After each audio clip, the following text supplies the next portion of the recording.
Saïd Larifou du barreau de Moroni aux Comores. C'est une victoire, il faut la savourer. Le combat sera très long, mais nous savourons avec un immense plaisir cette première étape qui est une étape victorieuse. Dans une démocratie, il faut les institutions, mais il faut aussi des hommes courageux, solides. Et nous pouvons dire que nous avons été très très bien servis. Personnellement, j'ai une immense satisfaction d'avoir, avec mes éminents confrères, contribué à la consolidation des valeurs et puis de l'héritage démocratique de ce grand pays qui est le Sénégal. La décision d'aujourd'hui va inspirer d'autres juridictions de d'autres pays également. C'était une contribution mais très précieuse que le Sénégal, une nouvelle fois, donne à l'Afrique et puis au monde entier. Et d'autres pays africains, et j'en suis certain, d'autres magistrats des autres pays, j'en suis certain, vont s'inspirer du courage de l'institution judiciaire du Sénégal qui se détache de plus en plus des autres pouvoirs également. Maître, est-ce que cette décision aura des effets sur les autres affaires en cours, notamment les fiches de parrainage ou encore l'affaire Adji Sarr? Bon, sur l'affaire du parrainage, sans doute, puisque M. Sonko est rétabli dans ses droits en tant que citoyen sénégalais. Il retrouve ses droits politiques.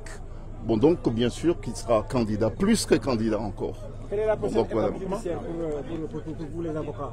Bah, écoutez, la prochaine étape, elle est politique. Pour nous, il n'y a pas d'étape judiciaire encore. Avocat Ousmane Sonko, maître, vous êtes satisfait aujourd'hui? Qui vient du Comore. Je suis, il est vrai, satisfait, mais très fier du juge qui a rendu la décision. Il a fait montre d'un courage énorme. Et tout le monde a été surpris et déçu par l'attitude de l'État du Sénégal, qui, après avoir nommé un juge, propose sa récusation en pleine audience. Comment est-ce que cela a pu se faire? Est-ce que le juge a refusé de céder aux tentations? Est-ce que c'est parce que le juge n'a pas eu à donner des signes qu'il aurait peur de menaces? En tout état de cause, il y a une raison. Parce que personne ne s'y attendait, d'autant que le juge était en train de mener une audience où il était à équidistance. Il y a donc quelque chose qui s'est passé au sommet de l'État. Donc c'est une fierté. Mais ce qu'il faut surtout retenir, c'est que c'est un vent de liberté et d'indépendance qui souffle dans les rangs des magistrats. Un vent qui a débuté au nord avec l'avocat général, Mme Diop Gueye. Tout le monde a pu apprécier son courage de dire que l'État avait tort et que l'État était dans la voie de fait et que l'État était dans l'arbitraire, qu'il ne pouvait pas priver Ousmane Sonko de ses droits et que le ministère de l'Intérieur n'était pas dans le droit, qu'il était dans l'illégalité. Un acte de courage. Et maintenant, après le nord, c'est au sud, le juge de Ziguinchor. Donc le juge de Ziguinchor lui donne raison, en réalité, que tout cela relève de voie de fait et d'une forme d'exercice de la violence sur non seulement le citoyen Ousmane Sonko, mais aussi sur la population.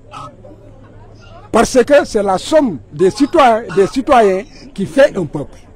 Et Ousmane Sonko, aujourd'hui, dirige des millions de Sénégalais. En les réprimant, en lui refusant ses droits, on force le jeu démocratique et déjà, les parrainages ont commencé, la rupture de l'égalité dans la compétition est déjà rompue.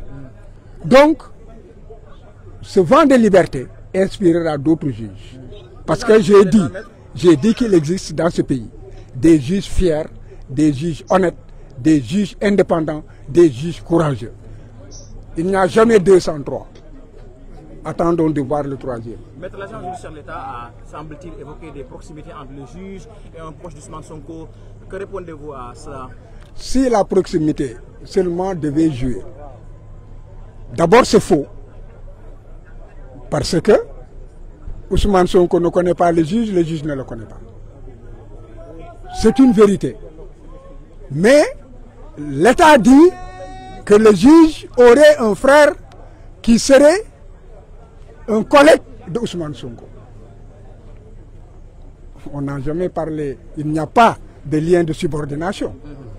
Il n'existe il n'y a pas de lien de parenté. Il n'y a pas de lien d'amitié. Et il n'est pas dit que le juge connaît Ousmane Sonko. Alors, mais c'est quoi la conséquence maintenant? Est-ce que cela veut dire qu'Ousmane Sonko va être candidat?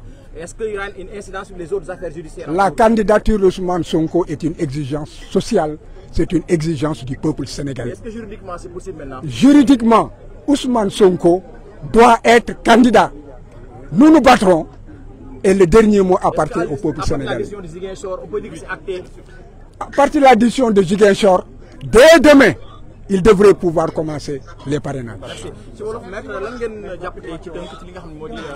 li ñu jàpp moom moo di que juge bi la ndaw si waxoon ci bërëb ba kawe ba cour suprême Mariam Diop Gueye dëgg ba mu fa waxoon ne jaay doole la ñu bëgg a teg Ousmane et que li ñuy def yëpp teguñu ko ci yoon que yëfu wayu yi ñuy def dañ koo war a arrêté et que ñu bàyyi Ousmane comme tous les citoyens mu retirer fiche am day nga mun a participer ci parrainage yi loolu la kii firndeel tey mais kii dafa gën a sori dafa nekk lii état bi def wéeru ko fenn tegu ko ci xam-xam tegu ko ci dëgg kon boog nañu dindaat Ousmane niñ ko dindee faase ko nañ ko ci delloowaat ci ni mu gën a gaawee te bu ñu jëlee ci du ñu jël benn mesure boo xam ne mun na tere Ousmane nekk ci liste yi te Ousmane bu nekkee ci liste yi day wane que ne Ousmane dégg nga candidat la à la candidature. Maître agent judiciaire l'État nee na Sonko dafa jege mbokku kenn ci juge bi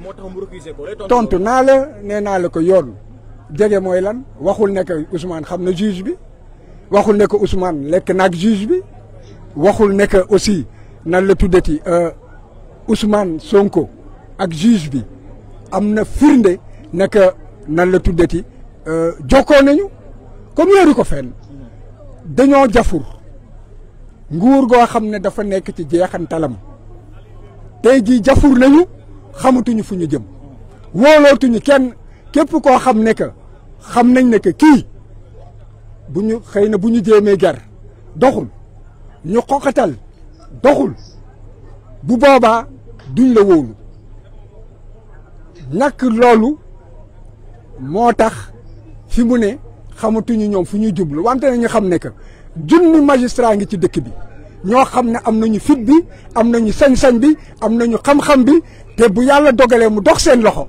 dañu leen di gën a bottiwaat rek ci suuf. Maître, ban njeexital léegi la décision bi am plan judiciaire ndax Sonko moom moo di que Ousmane Sonko dafa war a commencer ay parrainage am te it war a déposer candidature te loolu nag loolu moom mooy yoon dégg nga lii ñuy def yëpp maanaam ci xeetu noot la wante Sénégal yi yeewu nañu kenn du nangu ñu noot ñu te kenn it du nangu ñi nga xam ne dañoo jeexal ñu doon ay xong faaf dégg nga bëgg fee toog abada dayi man loolu day dàkk.